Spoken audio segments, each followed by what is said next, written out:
ज़ैनब, ज़ैनब कहाँ हो तुम?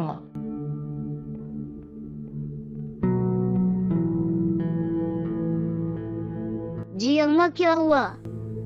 मैंने तुम्हें कितनी बार कहा है साथ को मोबाइल मत दिया करो, तुम्हें समझ क्यों नहीं आता? अम्मा, वो मुझे काम नहीं करने देता, तंग करता है वो और रोकता है। अगर उसे मोबाइल ना दूं तो फिर आप ही बताएं, मैं कैसे इसको संभालूं और अपना काम करूं?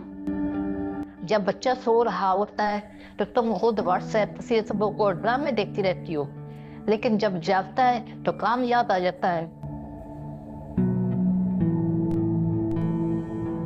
देखे ना अम्मा, ये छोटी सी मामा भी मोबाइल देखकर पागल हो रही है। ज़ैनब, तुम्हें एहसास नहीं है कि ये चीजें बच्चों के लिए कितनी नुकसानदेह हैं। लेकिन अम्मा, आजकल तो सब बच्चे मोबाइल से ही खेलते हैं। यही तो गलती है। हमने भी बच्चे पाले थे, मगर कभी ये रब्बे संभाल नहीं किए थे। हम इनके साथ वक्त गुजारते थे, उन्हें छोटे छोटे कामों में शामिल करते थे। यही तरबियत थी और यही बच्चों के लिए खैर भी था। ज़ैनब, बच्चे अल्लाह की दी हुई अमानत है, इनकी तरबियत हमारी जिम्मेदारी है। अम्मा, मैं क्या करूं?